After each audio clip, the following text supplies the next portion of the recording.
สวัสดีท่านผู้ชมเนาะคลิปนี้ก็สิมาตั้งมิวให้เบิ่งเนาะมาตั้งมิวให้เบิ่งเนาะหลายคนตั้งมิวบ่ได้เนาะมาเบิ่งแนวทางกันเลยเนาะตั้งมิวกับบ่ได้ยุ่งยากเนาะ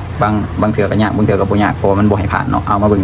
คลิปนี้กันเลยเนาะกดใส่ Play Store นี้เนาะหลังจากนั้นก็รอเนาะเขาจะให้ประมาณโดนเติบหลังจากนั้นให้กดใส่ว่าลงสื่อเขาใส่เลยเนาะลงสื่อเขาใส่ตัวนี้เป็นเครื่อง Samsung A07 เนาะณปัจจุบันนี้เนาะเป็นเครื่อง Samsung A07 เลยเนาะหลังจากนั้นกำลังตรวจสอบข้อมูลเนาะมาคราวนี้ก็รอเนาะรอต่อไปเนาะตัวนี้จะใช้เวลาดนในน้อยหนึ่งเนาะยิงตามอินเทอร์เน็ตช้าไว้เนาะตัวนี้รอเบิ่งก่อนเนาะ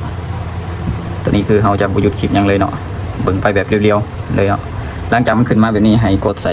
บัญชีนี้เนาะสร้างบัญชีนี้กดใส่แล้วเขาจะดึงขึ้นมาใส่รายการที่1เลยเนาะหลังจากนั้นให้เขียนสื่อใส่เลยเนาะสื่อนี้ใส่ไปเลยเนาะผมได้มักสื่อไปเลยใส่เข้าไปเนาะ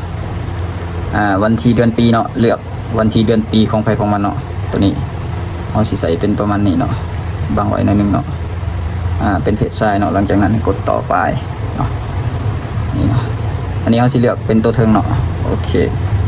กดต่อไปเนาะในส่วนของรหัสก็ตั้งตามใจเลยเนาะผู้ใดตั้งได้ก็ตั้งเนาะแต่ว่าเขาสิบางไว้เนาะเพื่อเซ็นเซอร์บ่ให้ระบบเขาจับเนาะโอเคเป็นข้อมูลตัวนี้เดี๋ยวมันจะถึงบอกเนาะนี่เนาะมันมาเท่านี้เนาะแล้วกดถัดไปเลยเนาะตัวนี้เลื่อนลงกดถัดไปเนาะสีใส่เวลาดนอยู่หน่อยนึงเนาะตัวนี้อินเทอร์เน็ตช้าไว้เนาะคันว่าบ่ไวก็ใส่เวลาดนถ้าบ่ไวก็ใส่เวลาบ่ดนเนาะ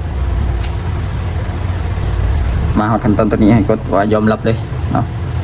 ยอมรับไปเลยหลังจากนั้นก็รอเนาะเขากำลังตรวจสอบข้อมูลคือเก่าในขั้นตอนตัวนี้เนาะหลังจากนั้นมันเด้งมาแบบนี้เนาะมันคือมันบ่เห็นหยังเนาะบ่ต้องตกใจเนาะให้กดออกแล้วปัดออกเลยเนาะปัดออกเลยแล้วมากดเข้าApp Storeนี่เนาะกดใส่ปึ๊บบาทหนึ่งเนาะมันสิเด้งขึ้นมาแบบนี้ให้กดยอมรับไปเลยเนาะเพราะเครื่องนี้เป็นเครื่องใหม่ที่ว่ายังบ่ได้เปิดใส่เนาะหลังจากนั้นให้ไปเลยเนาะนี่เนาะข้ามนี่เนาะหลังจากนั้นก็เป็นอันที่เซฟซิมเหียบห้อยตัวนี้ก็คือการตั้งมิวหรือว่าสาร Gmail ใส่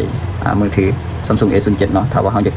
โหลดแอปตัวใดก็สามารถตัวนี้โหลดเอาเลยเนาะอันนี้อัปเดตเนาะตัว Facebook นี่ไปโหลดตัวที่ลินก็คือมี Facebook Messenger แล้วก็